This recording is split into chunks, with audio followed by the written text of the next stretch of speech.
tenders for Henry. I'm not happy, complained Gordon. Your firebox is out of order, said James.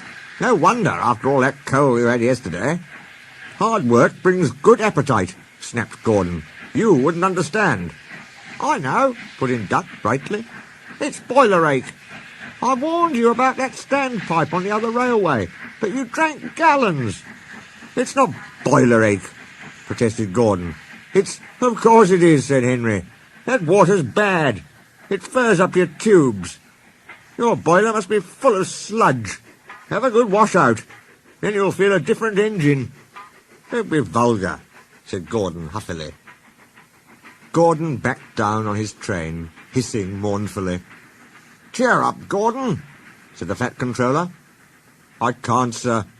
The others say I've got boiler ache, but I haven't, sir. I keep thinking about the dreadful state of the world, sir. Is it true, sir, what the diesels say? What do they say? They boast that they've abolished steam, sir. Yes, Gordon, it is true. What, sir? All my Doncaster brothers drawn the same time as me? All gone, except one. The guard's whistle blew, and Gordon puffed sadly away. Poor old Gordon, said the Fat Controller. If only we could. Yes, I'll ask his owner at once. He hurried away. Arrangements took time, but one evening Gordon's driver ran back excited. Wake up, Gordon! The Fat Controller's given you a surprise. Look! Gordon could hardly believe it. Backing towards him were two massive green tenders, and their engine shape was very like his own. It's Flying Scotsman, he gasped. The Fat Controller's brought him to see me. Oh, thank you, sir. Gordon's toot of joy was drowned by Flying Scotsman's as he drew happily alongside.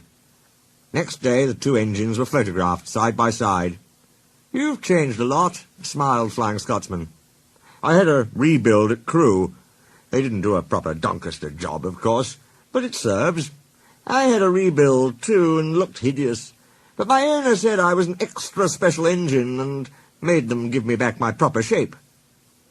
Is that why you have two tenders, being special? No, you'd hardly believe it, Gordon, but over there there's hardly any coal and water. But surely every proper railway... Exactly. You are lucky, Gordon, to have a controller who knows how to run railways. Everyone got on well with Flying Scotsman, except Henry. Henry was jealous. Tenders are marks of distinction, he complained. Everybody knows that.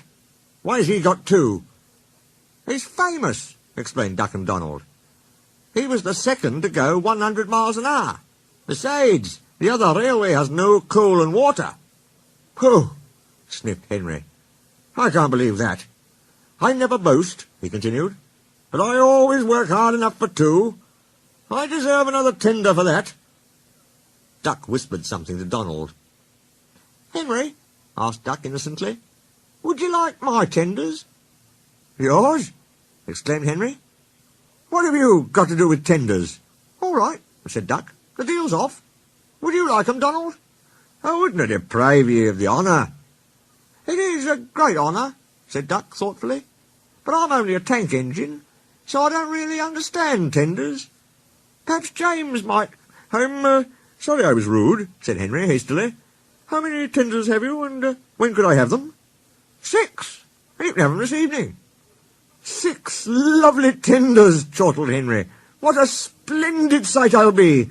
That'll show the others the sort of engine I am. Henry was excited. Do you think it'll be all right? He asked for the umpteenth time. Of course, said Duck. Just go where I told you, and they'll be ready.